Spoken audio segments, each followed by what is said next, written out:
2024 সালের জুলাই বিপ্লবের সময় পাখির মতো গুলি করে 1400 মানুষকে রাস্তায় 20 দিনে হত্যা করা হয়েছে। 30,000-এর মতো মানুষ, কেউ হাত হারিয়েছে, কেউ পা হারিয়েছে, কেউ মাথা হারিয়েছে, কেউ মাথার খুলি এখন অনেকের দেখি প্লাস্টার করে রাখা, ভিতরে মগজটা আছে। জাহাঙ্গীরনগর বিশ্ববিদ্যালয়ের ইংরেজি বিভাগের একটা মেধাবী ছাত্র আসলো, তার এই পাশটা নাই।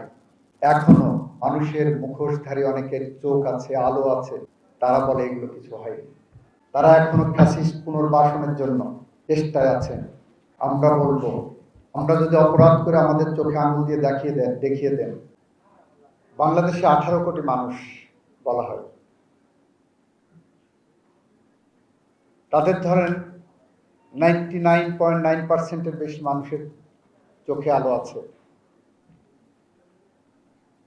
কিন্তু যাদের চোখে আলো আছে, যারা এই দেশ গঠন করার কথা, মানবিক মূল্যবোধের কথা বলার কথা, তারা কেউ চোখে দেখছেন না। তারা দেশের মানুষের অধিকার নিয়ে যারা তাদের কথা বলার কথা ছিল, তারা কেউ করেন না। তারা আত্মকেন্দ্রিকতায় ভুগছেন। আর যারা আজকে এখানে এসে যাদের সাথে দেখলাম, তাদের প্রত্যেকের চোখের দিকে, মুখের দিকে তাকালে মনে হয় প্রত্যেকে এক একজন নিষ্পাপ মুখ। আর ওই 17 কোটি মানুষের মধ্যে দেখবেন, অবিকল মানুষের মধ্যে দেখতে অনেক মুখ আছে, মানুষের মতো মুখ আছে, কিন্তু মানুষকে ধরে নিয়ে রাতের অন্ধকারে ক্রসফায়ারের নামে গুলি করে হত্যা করেছে।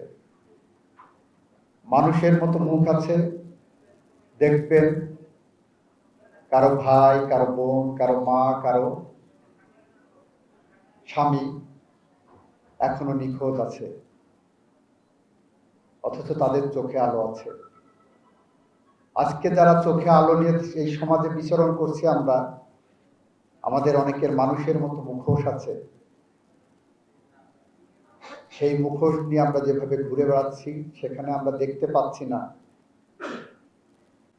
2024 সালের জুলাই বিপ্লবের সময়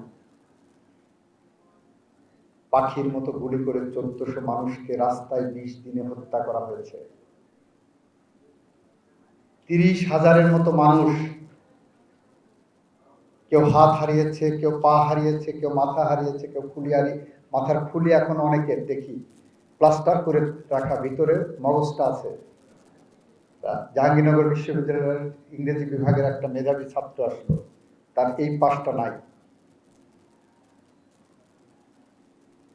এখনো মানুষের মুখোশধারী অনেকের চোখ আছে, আলো আছে, তারা বলে এগুলো কিছু হয়নি। তারা এখনো ফ্যাসিস্ট পুনর্বাসনের জন্য চেষ্টায় আছেন। আমরা বলবো, আপনারা যে যেখানেই থাকুন, চোখ খুলুন। আমরা যদি অপরাধ করে আমাদের চোখে আঙুল দিয়ে দেখিয়ে দেন, নাগরিক হিসাবে বাংলাদেশ সংবিধানের 21 অনুচ্ছেদে এটা আপনার নৈতিক দায়িত্ব, সাংবিধানিক দায়িত্ব। সুতরাং আমরা যে যেখানে থাকি না কেন, সেখান থেকে যদি আমাদের চোখ খুলে আমরা যদি আমাদের দায়িত্ব বোধের জায়গা থেকে কাজ করি, তাহলে হয়তো বাংলাদেশ একদিন সুকান্তের ভাষায় শিশুর বাসযোগ্য ভূমি হিসাবে গড়ে উঠবে। আগামী প্রজন্মের জন্য হয়তো আমরা একটি বাসযোগ্য ভূমি রেখে যেতে পারব। আর যদি ব্যর্থ হই, তাহলে হেলাল হাফিজের ভাষায় আমরা উত্তর পুরুষের ভীরু কাপুরুষের উপমা হয়ে থাকবো।